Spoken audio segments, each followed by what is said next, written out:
Let's go to Ewan now. He's an Arsenal fan, right, Ewan? Hi, Jamie. How's it going? How's it going, Carlton? Oh, good, I'm mate. all right, How are mate. you? I'm all right. What did you make of Arsenal tonight? Well, first and foremost, I was actually delighted for Gyökeres up front. That's easily the best display he's had in an Arsenal jersey. Look, we all know he's struggled, and there's still a lot more to come from him. But Still average, though, Ewan. I mean, he weren't blockbuster up there. I mean, It's a start. It's a start for him. start? What do you mean? It's a start on the road to recovery. That's what I would say. Start? Yeah, he did. January. He didn't. I know, but sometimes that's what form does to you. You don't start till January. I've been there. I've been there, mate. I can't talk. To do. Yeah. But I thought it was encouraging. Yeah. Looking back in the goals that we conceded, let's see Garnacho's first one. I'm actually becoming more and more concerned about Odegaard. He's the captain, and he's just giving it away cheaply. Now, a lot of people were saying that we'll easily get through. There's still a lot to play for in this second leg. Oh, yeah. If you watch the Man City game, they weren't out of second gear. They cruised Newcastle last night. You know what I mean? We've not won anything yet.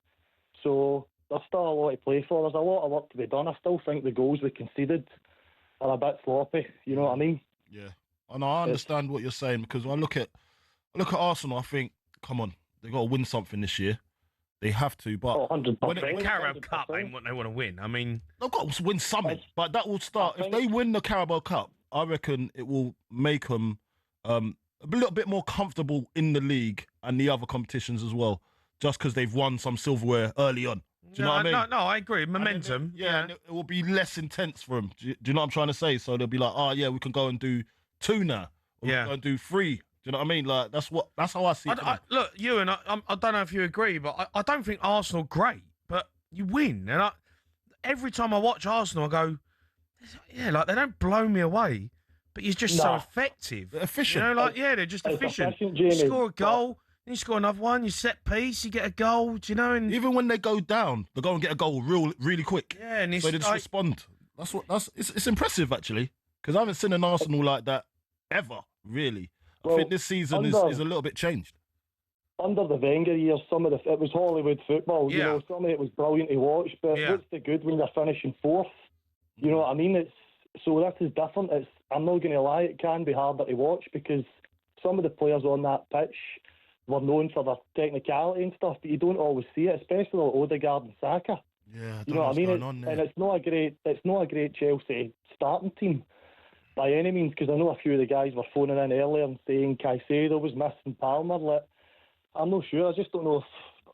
so there's Coley, a lot of work to be done. Coley, you mentioned Saka. I mean, look, I've been away, but recent games, he's been a bit quiet, right? Saka? Yeah, he's been quiet. He's just signed his new deal, so hopefully that'll spark him into life. But Saka's we know he's a good player. He can be very effective. He can be very effective when he's on it, and as soon as he gets back on it, then it's gonna be. But I think he's finding it I wouldn't say difficult, but different this season, because he's got Noni Madueke. He's got challenges for his spot. So if he ain't playing well, he's out the team. Do you know what I mean? Easy. And I know he's gonna be pivotal for your title challenge anyway. But he's gonna have to come back on more on form and get the goals and get the assists like how he used to in yesteryear. But this season it's been a bit quiet, I'd say. All right. Ewan, do you feel the same about Saka? Yeah, I do expect more because he is a top player, but as you are saying, Carlton, obviously he's finding it different with Madueke coming in. But different pressure. I thought that was going to bring a better side out of him. Yeah, but I don't think he's ever had that competition. That's what I'm trying to say. So maybe he's better with no competition because he'll just come out. Do you know what I mean? Some players are different. Some players just listen. They react differently. For me, he's a world-class player, Saka. Right. I know we were talking about. You don't think he's a world-class player? He's world-class player. I'm not sure about world-class player. I think he's a good, proper Premier League player like that you can rely on, and Arsenal can rely on him because the system works for him. I'm not going to say that he's a future Ballon d'Or winner, but I would say the world-class player at Arsenal is probably. I don't know what everyone. I think everyone's got world-class differently in their thoughts, because I don't have him. World-class player for me he gets in every team in the world.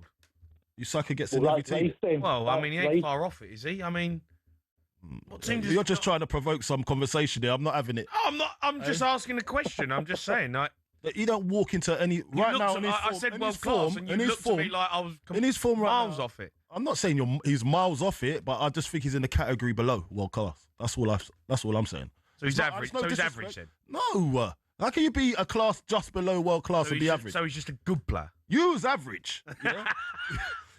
Are you on his level? Do you know what I mean? You're putting him on the same level as me. No, I'm not. He's way better than you. You just said he's a good Premier League player. You weren't a good Premier League player. Whooping. Sorry, mate. You know me. I'm just bantering. No, but he's a good Premier League player. He brings out the numbers and he does well in that system, in that team. Can you imagine him in another team right now? Yeah. And what team? What team's in the Premier League? Is he getting into Man City's team? Easy. Yeah. Easy. Yeah. I reckon he plays for Real Madrid. Really? Yeah. Okay. I mean, you rate him that highly, yeah? He's brilliant. I mean, I can understand someone who's maybe a little bit out of a form or not. He's not playing great at the minute. But and we're talking about Saka here, yeah. Like he's a top player. World class. I think he's a world class. So is it top or is it world class? No, I think he's a world class football player. All right, cool. I genuinely think he's. I mean, we're talking about he starts for England. England are one of the favourites to win the World Cup. He's a good player for England. He's a good player for. He's a good player. He's a brilliant player for England. Yeah, he's all right. He's good. Good enough.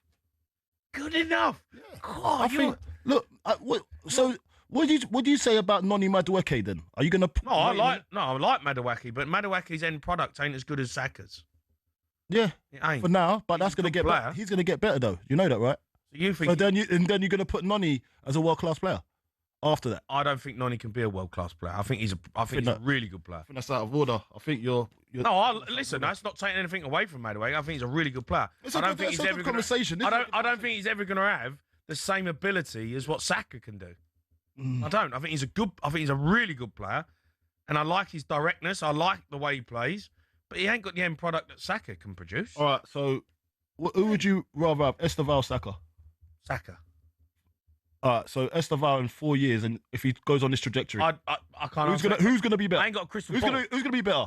I ain't got a crystal ball. All right. I can't answer that question. So what type of player would you rather, an Esteval or a Saka?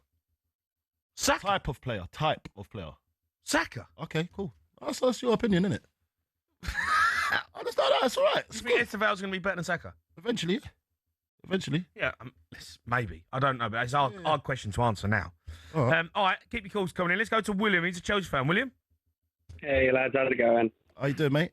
Yeah, I'm all right. Not too bad. Did you hear that? Did you hear that little squabble between me and Jamie? Did you hear that? I was certainly listening to it. What do you reckon? I'm actually watching you on YouTube. Oh, is it? Hello. Hello. So, what did you think? What did you think of that? I gotta be honest. I'm a little bit with Andy on this one. That Saka is a great player, but for me, I sometimes struggle. Sometimes if I compare him with Madueke, I think Madueke he attacks the ball better in regards to attacking the player. Yeah. And than Saka, but then Saka has the better finishing. Yeah. And that's where I'm at with Saka. I think he's a world class player. What's that? Sorry. World class. I'd say he's just under world. That's what I said. Like, for me. No, you said he's a good Premier League player. Yeah, he's a great Premier League player. So patronising. For me personally, and when I look at world class wingers, I think he's out of the top 5. Yeah. So you're gonna put him in Vinny's category. William, Vinny, Neymar, you're putting him in that category. He's a top 10. Vinicius Junior don't even play at Real Madrid. I've watched Vinicius Junior play. I don't think he gets into Real Madrid as number 1. If you've got on the team sheet, I don't think he starts. No. Look, I think he would, but anyway, look, we can't. It's okay. It's all right. It's a nice opinion. Listen, that's why we're on a radio show. Everyone's entitled to their own opinion. Yeah. You know? Exactly. Just on Chelsea, William. Like, what do you make of the performance, the way he's played, Rosenior, the setup? I said it's very early days. I don't know what. I mean, I was listening to Emma, and I think that's a bit sour. And he's only just got in the door. If anything, I feel sorry more for Strasbourg than for us just like taking Liam and with like not really much say. But that's the way that it's going, unfortunately, at the moment. Like it's definitely with Chelsea, it's more against the board than it is the team or the manager. Obviously, we made some mistakes. Obviously, Sanchez tonight, but like generally this season, he has been better than last season for sure. But I think, again, like we got such a young squad. It's that experience and discipline again that is what's really letting us down. And like having someone like a definitive striker, definitive centre back. I think the centre backs are good, but I think someone like Mark Gay, he's someone to sort of be very calm, controlling on the ball, will just give us that little bit more over the edge. And you can see it like game after game that there's that lack of thing, and especially up leadership. Front, like and definitely up front. Like Chelsea are renowned for having a Drogba, Costa, someone like that. Yeah. And at the moment, we don't have someone like that. Like, what do I want to see the board do realistically? I would like them to go get a player, someone like Lautaro Martinez at Inter, someone like a bit more physical, a bit more like who's got definitive striking ability of getting us like 20 goals a season. But realistically, is that the way that we're going to go? At the moment, with the way the board's going, not. But that's why, the Chelsea fan base are having their, on Saturday, we're having our protest and outside the gates at 1 o'clock. So. Yeah, I just think that the board's philosophy is to sign young players, make money on them, and try and grow with the team so they grow into experience. Yeah. There's nothing wrong with that way of thinking, but there's going to be teething problems on the way, and there is a problem with that way of thinking because you're going to get inconsistency. Yeah, but that doesn't. Sack. I know, and you're not going to. The manager got the sack only because he's trying to edge that because he didn't want to be dictated to no more. We could see it. And he came out and said a few words where he was trying to provoke them to sacking him. You know what I mean? They didn't want to do it, but he's gone against club policy. You know what I mean? So he had to go at the end of the day. I think this time they've clocked onto that. They're not going to let that happen again, and then they're going to have someone that they can work with, and help nurture a team where they want to go. But I still think. A manager, I'm not even saying the philosophy of the club. I think a manager always needs a few experienced pros in the dressing room when the going gets tough. That's my opinion. Yeah, no, I agree. And it helps the manager just to control the environment in the dressing room. Yeah. It does. And I don't care what anyone says. An experienced pro always does that.